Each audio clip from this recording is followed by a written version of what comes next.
La grande cuisine comme on l'aime avec Knut Schwander. Le Grand Bazar. Dans le Grand Bazar. La table du Grand Bazar. Knut Schwander, la table du Grand Bazar. Knut Schwander de Goemio, merci d'être avec nous. Bonjour Knut. Vous nous rejoignez pour nous parler d'une crise, une vraie crise, la crise à table apparemment. Vous êtes le témoin de ce qui se passe un petit peu autour de la table. Effectivement, je passe quand même à peu près la moitié des jours de l'année, au moins un repas au restaurant, donc j'ai la possibilité d'observer ce qui s'y passe. Et vous l'aurez certainement aussi vu, les restaurants ne sont plus tout le temps pleins.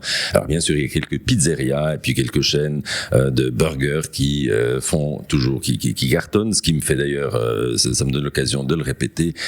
Il ne faut jamais entrer dans un restaurant pour se dire on a eu la dernière table parce que donc c'est que ça doit être bon, parce qu'effectivement il y en a un qui est toujours plein, c'est McDo, et puis je crois que ça n'a jamais été bon, donc donc ne prenez pas ça comme aune, mais enfin le problème lui persiste, problème de fréquentation. Je lisais un article du Figaro, je crois l'autre jour, qui disait qu'à Paris la baisse de chiffre d'affaires l'année passée se monte à 20%. Ah ouais, je reviens de Paris il y a quelques jours, j'étais très surpris de voir qu'on peut très bien aller manger dans des, et puis je choisis toujours des endroits plutôt agréables, hein, disons.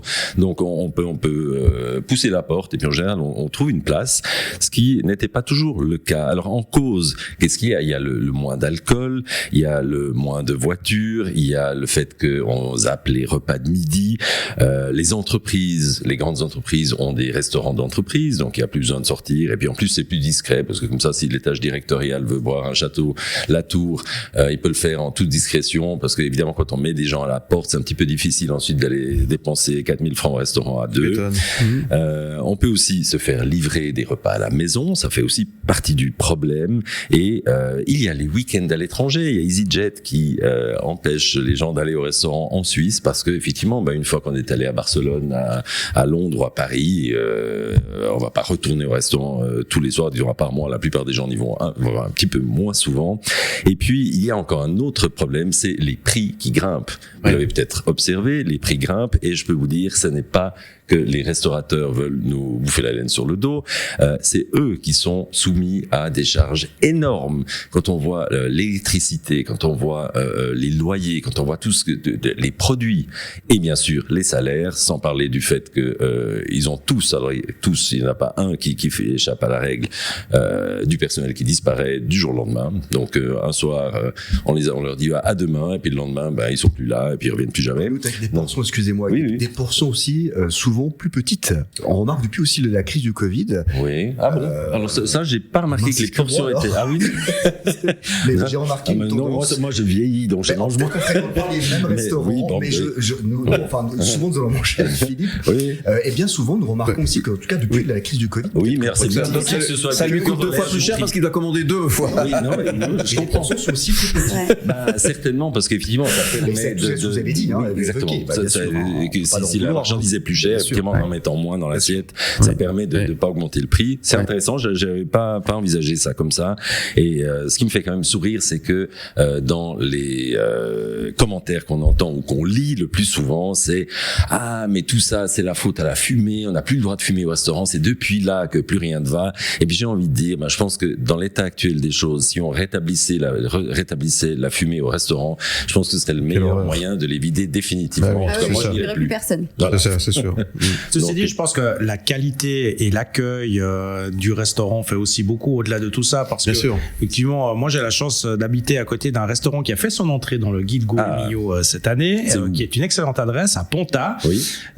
Et moi je le vois parce que quand je passe devant, que ce soit à midi ou le soir, il est presque tout le temps plein. Donc c'est la preuve qu'effectivement, quand c'est une bonne adresse et quand on y mange bien et qu'on est bien reçu, oui, l'accueil est toujours important, évidemment. Ça compte. En même temps, je trouve passionnant, de nouveau, ça fait longtemps maintenant que je fréquente des restaurants de tous les côtés, c'est à quel point il y a des endroits qui ne marchent jamais. Vous pouvez mettre le meilleur cuisinier de la terre. Maudits, comme on dit. Vous pouvez mettre un service fantastique, des prix extrêmement avenants, et puis il y a rien à faire, ça ne prend pas, et je ne sais pas pourquoi. Que ce soit et c'est valable dans les centres-villes comme dans les campagnes, parce que souvent on se dit la campagne, les gens veulent plus prendre voiture, c'est ce qui explique ça. Panta, c'est pas en pleine ville. Disons, tout le monde passe pas par Panta tous les jours. C'est toujours plein. Je suis d'accord. Ouais. Et il y en a des comme ça, et il y en a des comme ça, heureusement. Le client, finalement, l'argent, il en a de moins en moins. Les assurances augmentent. Alors ça, c'est sûr. Vous voyez, donc on sort moins, mais on veut sortir bien. On veut sortir que quand on sort, ce soit presque un événement, en avoir pour notre argent. Et je pense que un repas dans un bon restaurant, c'est un événement. C'est disons avec ça, même si bien sûr des fois on se dit c'est un petit peu cher, parce que, en gros soyons clairs, il faut quand même compter entre 100 et 150 francs par personne, disons, si on veut vraiment bien manger avec du vin et puis un café et puis un dessert, etc. Donc il faut savoir l'apprécier. Mais effectivement, ces 150 francs, ils sont très bien investis. Merci Claude Schwander, la table qui traverse une petite crise, ou même pas une crise quand même, on peut le dire effectivement. Donc profitez de ces bons moments, c'est aussi des moments de plaisir et il faut en profiter et puis partager un peu ces restaurateurs, parce que souvent on se dit mais c'est trop cher, c'est moins cher que beaucoup de sacs à main, c'est moins cher que des jantes pour la voiture, c'est moins cher que plein d'autres choses. Donc moi je plaide pour le restaurant. Votre message est bien passé et vous continuerez de nous parler de gastronomie demain. Merci Claude Schwander. À demain dans le Grand Bazar. Le Grand Bazar. Le Grand Bazar.